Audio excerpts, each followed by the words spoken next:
Well, hello there, everyone. How's it going? It's Friday. It's July 1st. Welcome to July. Welcome to the round robin parlay pick projections from the MLB algorithm. And let's talk about what's going on here.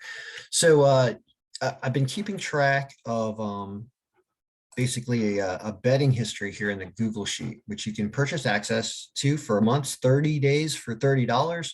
It's $1 a day, and you get all the projections as they're updated in real time. You'll see there'll be people hanging out here all day long up there. I've prepared basically everything with what lineups are confirmed currently, and later in the day, sometimes on time, sometimes later, because there's such a fluctuation during the day about when they actually confirm lineups up on RotoWire. Um, it becomes difficult sometimes to get the most current. It's not a live link to this website. It is really manual because you have to also adjust rosters and stuff. As a matter of fact, I checked this. But yeah, I forgot to do this. There's somebody on the Cubs, a fifth batter, for example, that we don't have in here. So who is that? Crook. Yeah, Crook. Narcisco. That's an interesting name. Narcisco Crook. We'll see if we have that guy in here. He probably is playing his first game. We'll check in a second. We do not have him. So this is a new guy. And I would have caught that in the lineup sheet if I'd looked, but I didn't. It's going to be at the top. Yep, right here. This name. And we're going to add that right now. You can see how there's just so much constant work updating this, because whenever you update lineups, you might have a situation like that. And he doesn't have any stats. Oh, he does. He actually probably played a game. So he's already in there. So that actually slightly changes lineups for a second here. And it makes things worse. Is that true? Wow.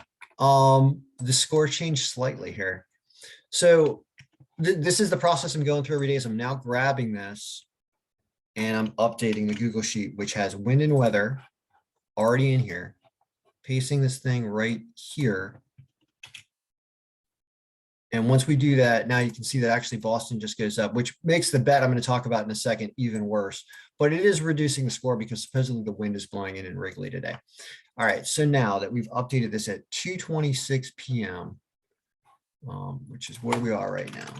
Okay, so we're at 14:26. So let me go back and then talk about what we did and what the algorithm says is extremes for the day, which can be shown here in the summary pivot sheet, where we've got all the games laid out in order, how many runs it thinks each team is going to score. If you need to see how much they're going to win by, like Atlanta's supposed to get 8.3 runs today against Cincinnati. If you actually look at the game to see, well, where is that? It's right here. And it's because Mike Minor's ERA is off the charts at 7.71 with 25 innings pitched. And this is a team that can hit in Atlanta. And if you go look at the weather is right here. You've got 9-mile-per-hour wind. You got 90 degrees. It's like it says 10-0 as the alternate projected I score, which is the projected intelligence score. Basically is what the I stands for. It's adding in wind and weather and temperature intelligence into its prediction. So that's why you have two different things coming from the Excel file into the Google Sheet. Now, all that being said, I'll make the rest of the video a little easier to understand. So what I did is I went through all the games. Actually, I went through most of the games. I didn't even go through the games at the bottom yet. And I saw all this stuff up top and I said, all right, well, 1 out of every 5 days, the algorithm usually does a great job predicting things. It's certainly not every day, and it can go on strings when, you have a week of bad predictions, but we keep working on it and eventually the odds kind of pan themselves out. So I looked at all those games above 10% margin here, and I focused on these teams. Yep, that's about where they were when they were fresh. So when we look at the wagers I actually made, this one is an accident, and I'll talk about that in a second. This is not an accident. So here we have I'm focusing just where the offense said it was going to be, right? I looked at the pivot sheet and I said, wow, you see all these green runs here? Well, these teams are supposed to score for a reason. I don't think I even focused on Minnesota. I think I took St. Louis because I liked it better. But either way, you can see here, I stayed away from Milwaukee at the -200 line because it says they only put up 4 runs. They just blew one yesterday at Pittsburgh, even though you're not supposed to look at recency bias. But I just got scared seeing that, and that's the algorithm hopefully pointing out that maybe Milwaukee's offense won't be all it's cracked up to be today. So, but let's double check the Google Sheet for wind and weather also on that. That Milwaukee game is Where are you, Milwaukee? Where are you, Milwaukee? Why can't I see? Miami, Washington, St. Louis, Atlanta, Milwaukee. It has it at only 4-1 because 8 mile per hour right to left, only 83 degrees. I don't know if I've updated that weather. Let's double check. It's a lot to really pay attention to if you want to do this as good as you can do it. 87.95% rain. So it's 9 and it's hotter. So maybe Milwaukee, that gives a little more edge to Milwaukee potentially hitting the ball out. The hotter it is, the humidity, whatever the thing, it makes the ball carry more. And I think it was 5% rain. So, all right, so let's back up and talk about why this stuff's here. Atlanta, Dodgers, Yankees, Washington, Mets, Seattle. Well, why is that? See if I can remember those. It was Washington is supposed to get 9 after the adjusted score here. Okay, it's a lot. 200. There's Washington. Was St. Louis on there? No, good. I didn't put St. Louis on there for runs. Good, because I wanted to, was thinking about it, but I didn't. You can see it's at a 5. I'm glad I didn't. Atlanta, clearly, right? In the Google sheet, the Atlanta score 10, right? 10 runs. Yankees, 9 runs on there. Mets, 7 runs on there. Anybody else? Who's the other one? Is it Dodgers? No, it's where? It is, yeah, it is Dodgers. So Dodgers and Seattle. So let's double check those on here. Dodgers and Seattle. Dodgers at the bottom against San Diego, 10, because Blake Snell's been getting hit like crazy this season at a 5.6 ERA, and he's 0-5. He's not the Blake Snell we remember for some reason. At least he's not emulating that this year in 2022. So the Dodgers are on there, and then Seattle's 6, because I just don't trust Oakland's bullpen right here. And Kaprelian's also been getting hit with an ERA of 6. So I said go for that. And the algorithm agrees with that. It says they get over the 4.5 runs here. So you got a hook on that one. All the other ones could potentially have pushes in here. So this is 15, like almost $16 to try to win 300 and hit an 18-1 shot.